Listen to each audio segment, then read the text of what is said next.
imetokea katika historia hiyo. Haya, kwa hivyo tumeelewana Kisina tumekwenda naye Kisina, si ajabu Kisina. Tayari. Hapa tunakuja kwa bwana Mikidadi wa Donge huyu. Anasema nini?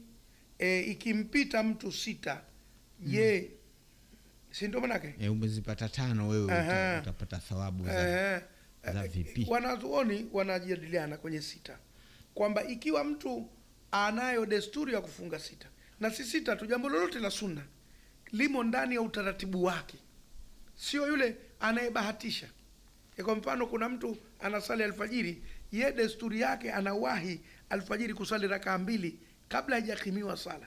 Siku zote, siku hiyo amekwenda amekuta ishakimiwa sala. Je, akishakumaliza kusali alfajiri ataruhusiwa kusali zile rakaa 2 za sunna ambazo leo kwa bahati mbaya hakuzipata? Wako wanazuoni wanasema ndio, ikishakuwa yumo ndani ya desturi, lakini sio mtu anayebahatisha, mara kapata mara kakosa. Huyu kawaida anazipata, siku imetokea bahati mbaya tu. Na je, ikiwa anaweza azisali baada ya sala alfajiri au asubiri jua lichomoze? Kwa sababu baada ya sala alfajiri hakuna sala nyingine yote mpaka jua lichomoze. Wanamjadala, wengine nasema pale pale azisali, wengine nasema asubiri jua lichomoze ndo azisali, kwa sababu wakati si wa kusali tena. Lakini madhali alikuwa anadumu nazo, basi anaruhusiwa kufanyaje? Kuzisali. Lakini ikiwa si mtu wa kudumu nazo, basi aziache. Sasa na hii 6, je, wewe ni mtu wa kudumu nayo au unabahatisha tu? Kuna mwaka umefunga, kuna mwaka ufungi. Kama ulikuwa wa kudumu nayo na ikaja ikakupita Shawwali yote, unaweza ukazifunga kwa hoja ile ya kusema kwamba sunna ukidumu nayo inakuwa umejilazimisha mwenyewe na inageuka kama faradhi na thawabu zake zinakuwa zipo.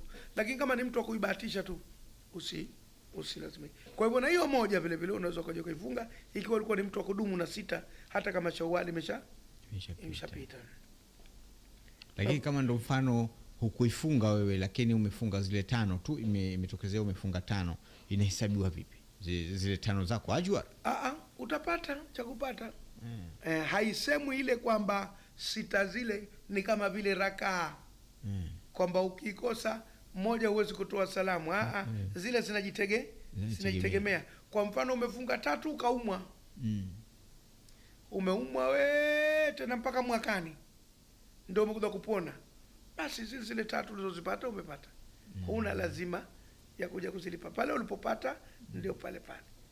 Tumefahamiana? Zinajitegemea zile. Au mathalan ya maneno, umeamua kufunga 6 halafu katikati ukatumwa safari ndefu ngumu yenye mashaka kikazi, umeondoka.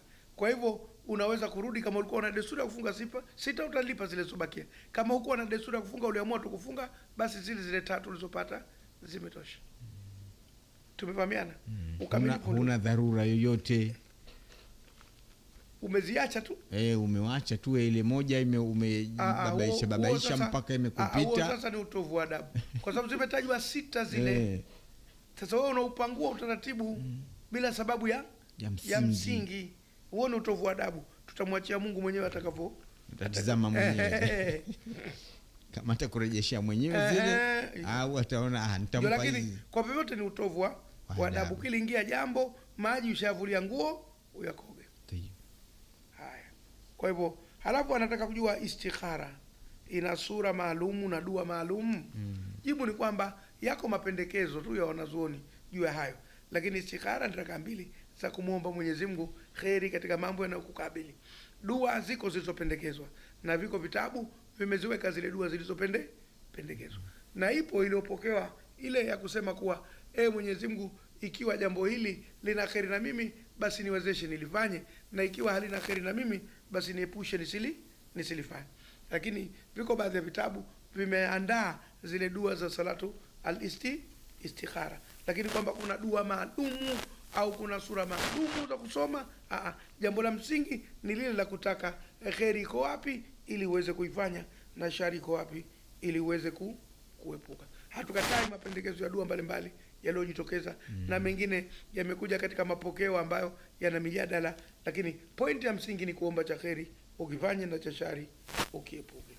Kwa hivyo hii ikaipata katika zile vile vibwagizo vyetu Ndio. tunasema hukutuambia pale sura na vile inakuwa kwa ufupi tu mukhtasari. Naam. Alafu Ustaz Muhammad huyu, si ndio? Huyu Ustaz Muhammad alikatika tukumpata tena, alipotea ni fuoni naye. Alafu akaja Bibi Aisha kutoka Kijichi na vile vile akapotea kutokana na ile mawasiliano. Na hukuwahi kumpata wewe pia? Kama tumelelewa hivi ulikuwa Biraya nafikiri ndo ambaye Biraya ndo tumempata wafuoni. Huyu sio alisema kitu, lakini alisema kama unalelewa sehemu hivi si kila kitu na hudumiwa, lakini haikuwahi kumaliza. Ndio. Wacha tutawapata kwa namna nyingine inshallah. Labda kwenye message au kama itatokea nafasi. Biraya sasa wafuoni. Naam. Hii fuoni imetungangania kwa kweli. Anazungumzia habari za kuokota embe au nazi kwenye shamba la mtu ikiwa mwenyewe hajakwambieni okoteni. Sisi tunachosema ni kwamba kuna ruhusa na kuna mazoea. Yote sheria inayazingatia.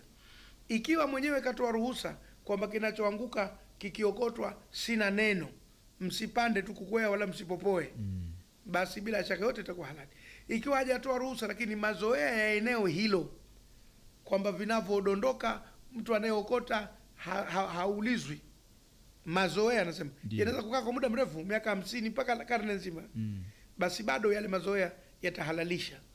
Lakini akija akatoa kauli mwenyewe au akabandika tu vibao sema ni marufuku kuokota embe au nazi kwenye shamba hili, au akatia uzio nyewe mkenda mkauvunja mkaingia kuokota, makule uzio manake ni marufuku pia, hayo yatakuwa ni makosa.